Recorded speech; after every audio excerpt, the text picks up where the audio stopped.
What's up, everybody? This is Luis Monda from Johnny Toco's boxing gym, and I'm here with another installment of How to Survive in Boxing.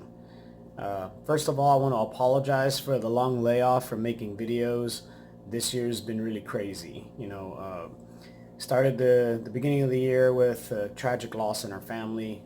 We lost my mother-in-law to cancer, so my family had a rough time dealing with that. And then, ironically, like right at that exact same time, I ended up kind of having to restructure my whole program and rebuild my team. Uh, my team's gone through a lot this year for the better, I believe. You'll see more about that as things go on. Right now, we're here in Mesa, Arizona, for the 45th annual Gene Lewis. I wanted to do welcome back video here because I think the last time I shot a video was at this exact same tournament, exactly the same time as last year. So today's subject I want to talk about real quick, it's not going to be very long, is the difference between kind of training all the time as if you want to fight and then actually being a fighter. Because in my opinion, there's a lot of people in this sport who I don't think really understand the gravity of what they're asking of their fighters. Like, what is it you actually want your fighter to do, and what do you want them to face?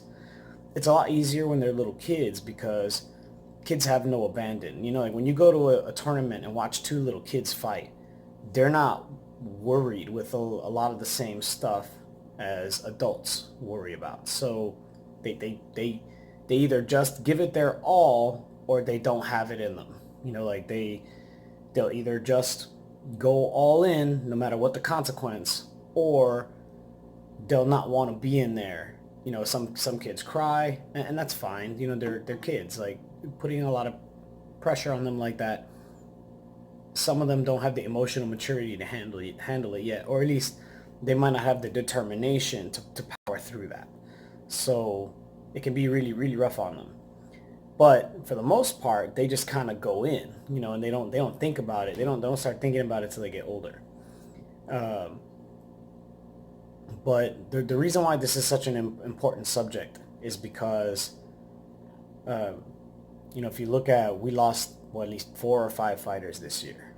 Uh, Now, I did a video a while back on rabbit punching. Please, if you've never seen it, watch it. It's called How to Not Accidentally Kill Someone in Boxing. Because rabbit punching is something that I feel is like running away undetected and undeterred. Like, there's not enough focus on it by officials. Because one hard shot to the base of your skull, the back of your head, could kill you. We're not paying due attention to that. Like I said in the video, that low blows often get more harsh penalties than rabbit punches, but you're not going to die from a low blow. So there's a distinct difference. And let me put it to you like this. There is such a distinct difference about fighting for real that I think you can even spot a trainer who's never been in the ring just listening to what they say. I've heard trainers in the gym speak of fighters in ways that we don't talk about each other like that. Like, unless we don't like the guy. Like, competitive athletes have a certain amount of respect for anyone who's willing to compete. So there's not usually, like, even a cocky fighter will say that they're better than somebody, but if they know someone who's like brave enough to get in there and take their licks, they're not gonna demean them and degrade them. So when you hear somebody speaking like that, speaking like a very opinionated fan, and fans are customers. Like that, in a business sense, you got to look at it like that. Like, fan is a paying customer. There's a line in Cinderella Man where a fan calls him a bum or something like that, and somebody gets offended by it. Later on, he's talking to a reporter. No, I'm sorry. I think he was talking to the promoter, and he said that he had to take that from the fan because the fan's a paying customer. So I think fans like get a little carried away with that crap, honestly. But because everybody wants to think that they can do this. Like everyone wants to think that they can do this, and that they want to express that they know what's better. And some of my fighters who had their first fights here at this tournament now understand that thinking that and doing it are totally different animals. Like totally different animals.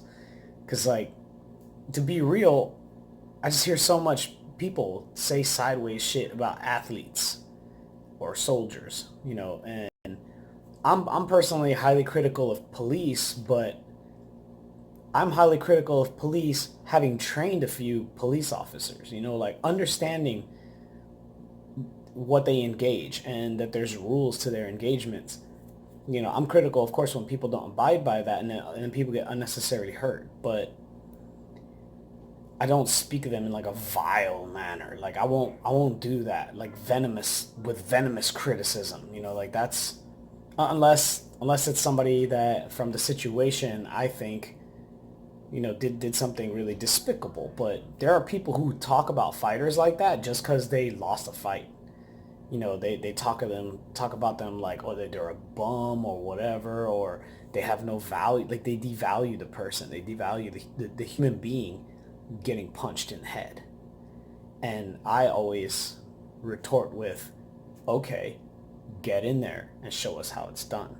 Because doing that is a completely different thing. Like doing that is, it's a total different world. And coming into the realization of that led me to restructuring how I train my fighters mentally. Because truthfully, I used to think that just giving them the tools needed to get the job done and the education on how to use the tools was enough. That's what I thought when I first started training people. Even I didn't quite understand, because determination for me as a person comes naturally. Like I was not happy being born into what I was being born into. Like I was completely dissatisfied with my situation in life for a lot of my life. So getting out of it and being willing to fight and do anything to get out of it, I always felt that way. And I kind of took it for granted that everyone does. They don't. They don't. It has to be taught. Like it has to be taught how to function in high stress situations. Like the military has specialized training just for that. Like they call it special forces. Dealing with the most high pressure situations, and what happens if you get hurt? What happens if you get caught? Like what happens? How do you respond in all these situations? I tell my fighters a story about it's weird because right when I started thinking about this and looking into it, there's a kid training at our gym. And the funny thing is he was only there for like a month. So during this exact time that I was pondering this, here's this kid, he's in the Air Force, and his job in the Air Force he named it life preservation. And he talked about an exercise jumping out of planes. And like I only know one group of people in the Air Force who jump out of planes, and they're pararescue. So I said, do you work with pararescue? And he said, yeah. He's like, we work directly with them. Everything they got to do, we got to do. And he told me about an exercise where they had to make it to a certain point. And to make a long story short, there's a lot of details, but to make a long story short, every single time they tried, they all died. And when they got back to where they were supposed to start from, the instructor would just tell them, you did this wrong, you did that wrong, you did that wrong. And then they'd go out and they would do the exercise again, and then they will all die again. This is a training exercise, so they're not literally dying. But after like 5 or 6 runs of this, he said they were getting frustrated because these are 20, 21, 22, 23-year-old kids. So they started getting frustrated, and they get back and they're like, Sergeant, none of us are making it. Like, we don't know what's going on. Like, we don't know what we're doing wrong, but we feel like every time we go out, we're overmatched and we can't make it. And he said that the 3 or 4 instructors that were there all laughed, and they said, "Oh, you guys think you're supposed to make it?" And they said, "Well, didn't you tell us to get to the end of the thing?" And they said, "Yeah, but we didn't say you would." They all pondered for a moment, and then the instructors said, "Listen, you guys are rescuemen. That means oftentimes you're going to be behind enemy lines. Oftentimes you're going to be going into a situation that's already sideways. Everything's already as bad as it can get if you have to be called. What do you think your chances of survival actually are?" And he said they all were like dumbfounded by that realization. And he said, making it out, living, is not the thing for you to be making your decisions on.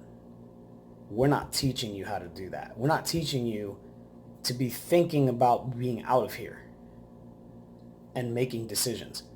We're teaching you how to make good decisions right here, right now, with the maximum threat of death. Like, knowing you're mortal and that you're in a bad situation.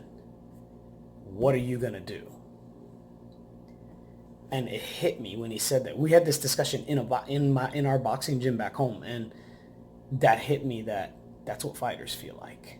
When you're in that ring and that bell rings, and you know you're going to fight this person, something in the back of your mind goes, this could be it. Like, those survival instincts kick in. The fight or flight kicks in. Your adrenaline's pumping. You're not thinking about stuff. You know, like, you have to block out things that are distractions. You can't listen to the crowd. You can't listen to what's going on. You can't look out. I mean, you can if you're in that much control. And in fact, fighters do that, you know, show off and like, because they're in control. Like, they feel at that moment that they're in control. But in the military, like, a lot of them will tell you that if you're that flamboyant dude, you know, waving around, you might get shot in the head. Like, you don't have time for that. So it's easier now that I personally, as a trainer, came to the realization of what these kids are facing, to spot people who have no respect for that, to spot people who have never felt that. Like, they honestly don't know what that feels like. And do I think that you have to be a good trainer? Kinda.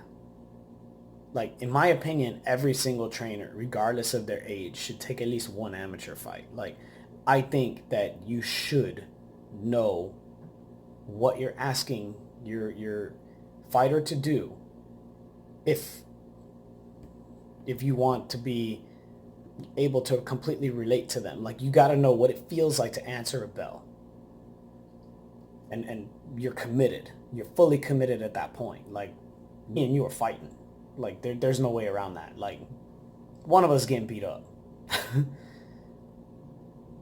You can spot people by the way they talk who've never made that connection. You know, and I have a fighter, you know, he's brand new. He had his first fight last night and he won.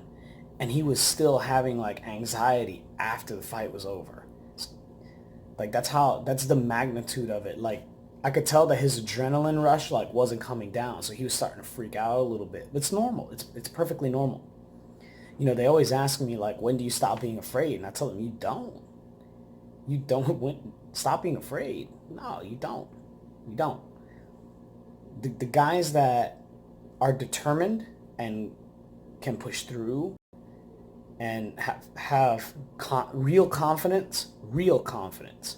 There's some fake ass confidence out there, but real confidence. They accept the fear. They accept it. And they keep going. You know, like the old adage from Cus D'Amato, the hero and the coward feel the same. It's what they do that makes them different. They accept that fear and they keep going. Like, they don't show it to you. They may tell you, but when they tell you, they're calm. Yeah, I'm afraid. Like, I'm afraid right now, but we're going to fight anyway. It's going to happen. Like, I'm committed. I'm in.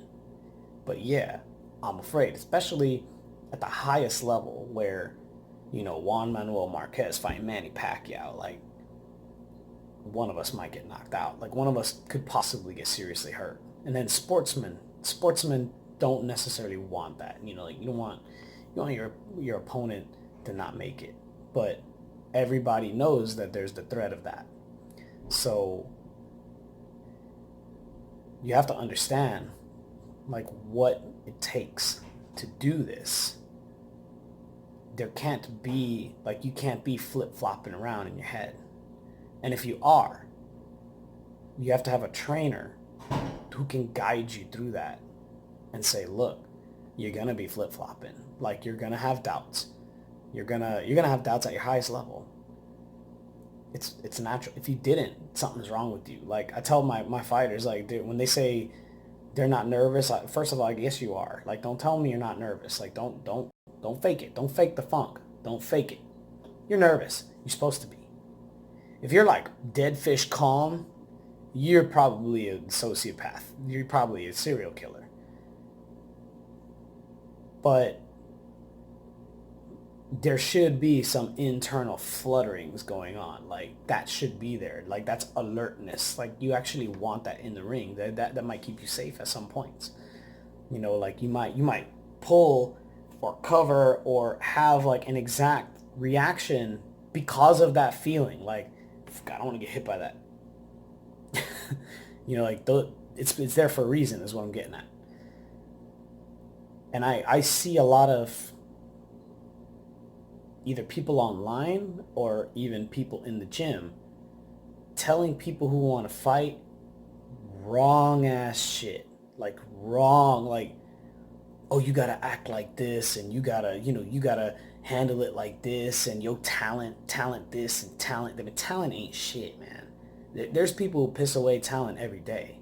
I tell people, especially in Las Vegas where we live, there's talented bums. Like, there's talented homeless people. Like, Vegas was the first city I lived in where every homeless person I talked to was smart. And I'm like, why are you homeless? Like, they got a gambling problem, or they got a drug addiction, or they got something going on like that, and it got the better of them. Talent is only what a thing you bring to the table that you are born with. Like, you can't base everything you do on just that. You have to fill in all the other areas. How you respond to pressure, how you breathe when you're being attacked, because a lot of people hold their breath. Like, I tell my fighters, you can flex your muscles or your lungs, not both at the same time. You flex both at the same time, you burn in all your energy. Can you slow a fight down? Can you speed a fight up when you want? Are you acting or are you reacting? Like, all these are things that go into the mental conditioning needed to do this. And they got to be worked on. They got to be worked on in the gym. There's a kid in Vegas that he fought at this tournament. He's fighting for the championship today. His name is Tilly. Shout out to Tilly and Rob. Love you guys. Tilly's a good fighter. Little bit of a slow starter. And yesterday I told his dad, Rob, I said, hey, we get him in the gym, have him spar. Set a clock or use a stopwatch. If he doesn't throw enough punches that you want him to in the first minute, click it and tell him to stop. And then make him walk around for a second and think about it. Dad, why'd you stop it? You didn't get started, man. You didn't get started quick enough. Try again. And keep doing that 1 minute over and over and over again until he starts. Then he'll be set. Like, he'll be set now. Okay, as soon as it starts, boom, start throwing. Like, engage. Don't, like, like I say, slow starters, they like to get a good look at their opponent. Like, they gotta know what the guy can do. But oftentimes you can get caught like that. You're giving your opponent too much of a chance. And plus, I don't see a reason to just give away a round. But these are, like, that's a way to condition a response of a fighter that is necessary for the sport. if you're in a situation where that's not being done with you, like that part is of your game is not being refined, then when it comes to the pressures of performing, you're gonna have a hard time. The it's like it's just like singing. Singers get stage fright. Like I know experienced singers. Uh, One of my favorite rock bands, Tool, like the singer Maynard James Keenan, he doesn't like to be up front. Like he gets stage fright. He gets anxiety being on stage. He likes to be in the back.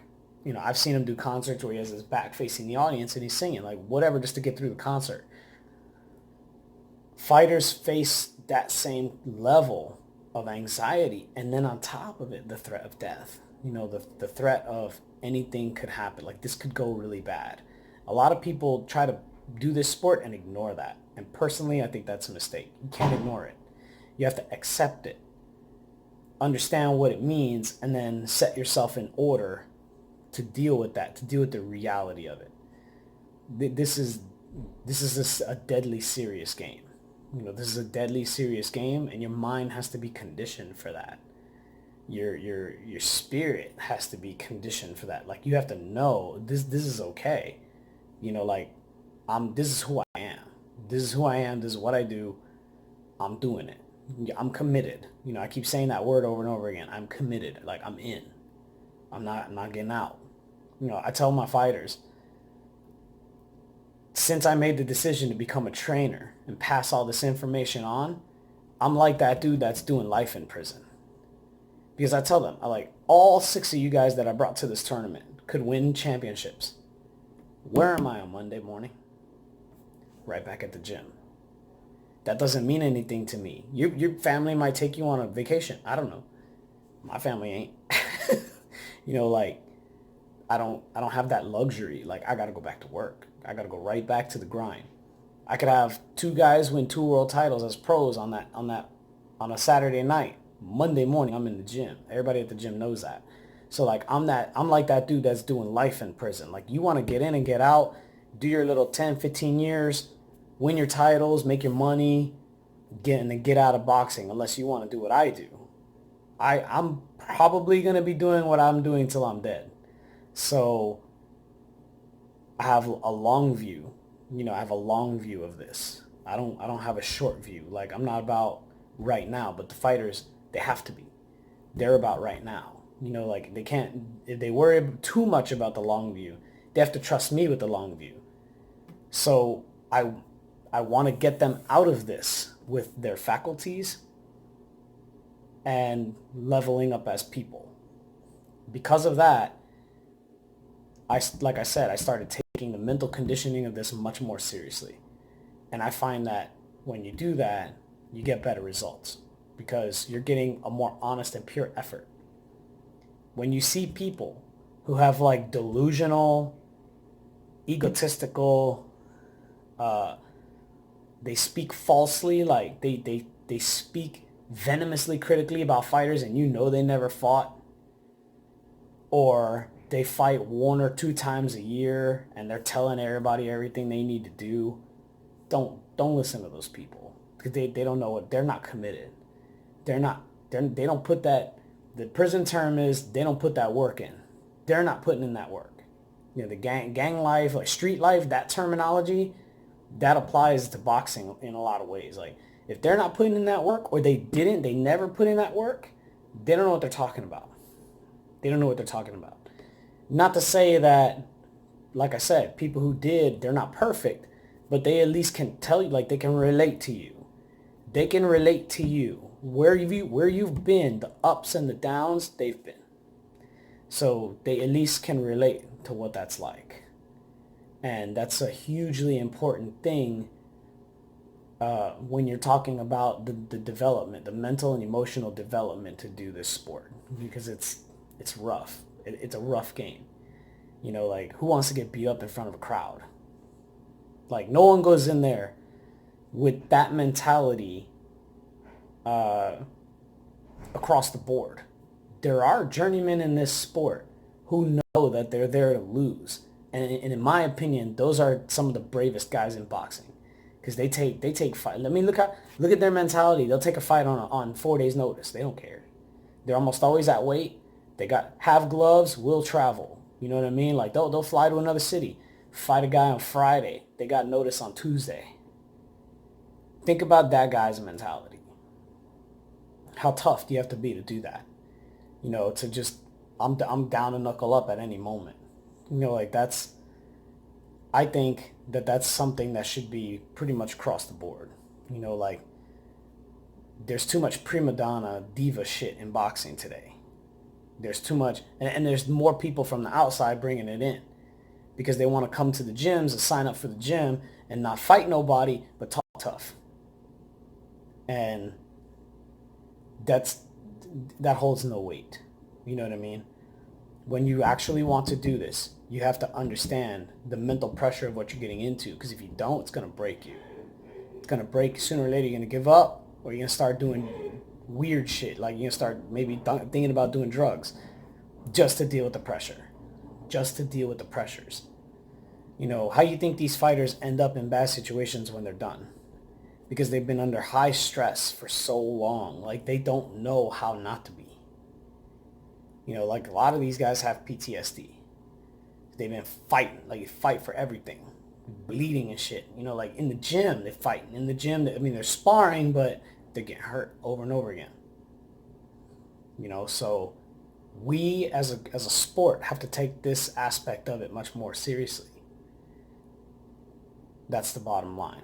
So thank you for watching. I will try to do another video within the next week or two. You know, we have a new gym owner. That's another thing that happened over the past year. We have a new gym owner, so I'm gonna try to get down with him on how to, you know, bring better production to this. But I kind of wanted this series, you know, like I said in the beginning, to be simple, because I want you to feel like what my fighters feel like. Like this is us having a conversation. Like I've had this same conversation a bunch of different times with my fighters. Like I want you to understand what they get, you know, and like you see us doing this, my team are always, you know, no matter who's on my team, we're always rolling. Like today's the championship day. I got 2 fighters in the championship. Win or lose, next show I hear about, if they're fit, everything checks out medically, we're down. We're scrapping. That's what we do. So, you know, I wanted this series to feel intimate, like you having a conversation with me. But it's going to be, you know, time to level it up a little bit pretty soon. So we'll be having, you know, probably a little bit better, you know, try to get a proper camera and a mic, you know, little things like that, instead of just doing it on my phone. But a lot of exciting things to come. You know, as any of you follow my Facebook page, my YouTube channel, my team is growing. You know, like I got a lot of students now. And more of them, because of this approach that I just talked to you about for this 25 minutes, a lot of them are much more mentally focused than previous versions. Like they understand what the task is.